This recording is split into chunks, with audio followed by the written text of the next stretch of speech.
Since its founding in the late 1940s, the so-called Hermit Kingdom of North Korea has been led by a family dynasty, 3 leaders with an iron grip. Kim Jong-un inherited from his father and grandfather a regime based on militarization, purges, kleptocracy, and repression. A former North Korean official who defected tells CNN the supreme leader's rule is unquestioned. In order to deal with North Korea, we have to understand how the North Korean system works. They are like a dynasty, and the leader is worshipped as a living god. What's important for the leader is maintaining his dynasty and the security of his regime. All the decisions are focused on that. Analysts say some disturbing psychological traits seem to run in the family. Paranoia, narcissism, an abnormal attraction to violence. And that was the assessment of Kim Il-sung and Kim Jong-il. They were logical in their own context. They understood what they had to do to stay in power, but they had these psychological disorders. But in other ways, says one former diplomat, the young Kim appears different. He's not as cooperative and as communicative as his father or grandfather, and so this guy is unpredictable, he's brash, he's in essence irrational, and quite a big ego. Kim's grandfather, Kim Il-sung, quickly deployed a personality cult around his leadership after he was installed with Soviet backing following World War II. Monuments to him are everywhere in North Korea, and his birthday is celebrated with giant festivals.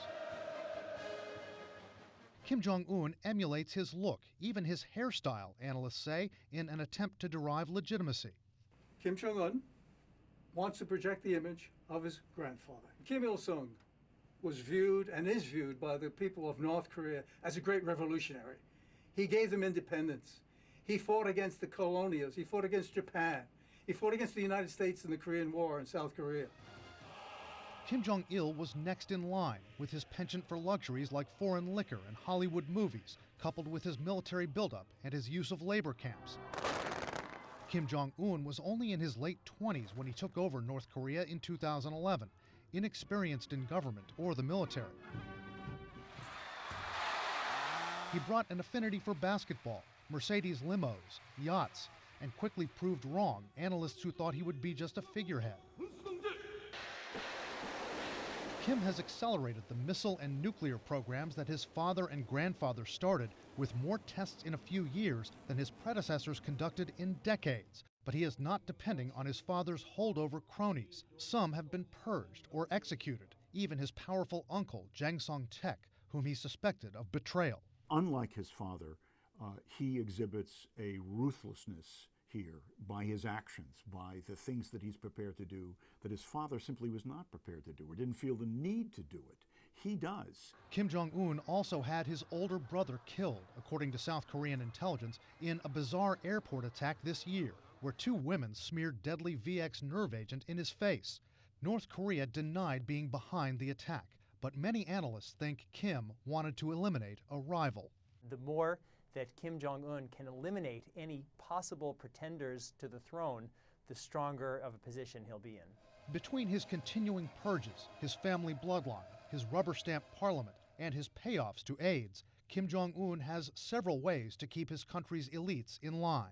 He's got to have people who he feels are going to be unquestionably loyal to him, who are not going to undermine him, who are going to protect him under all circumstances. And that's something which analysts say China is hoping for as well. The Chinese are believed to dislike Kim and disapprove of his nuclear buildup. But many experts believe the Chinese would rather see Kim in place with nuclear weapons than see him tossed from power, see North Korea collapse, and have potentially tens of millions of North Korean refugees at their border. Brian Todd, CNN, Washington.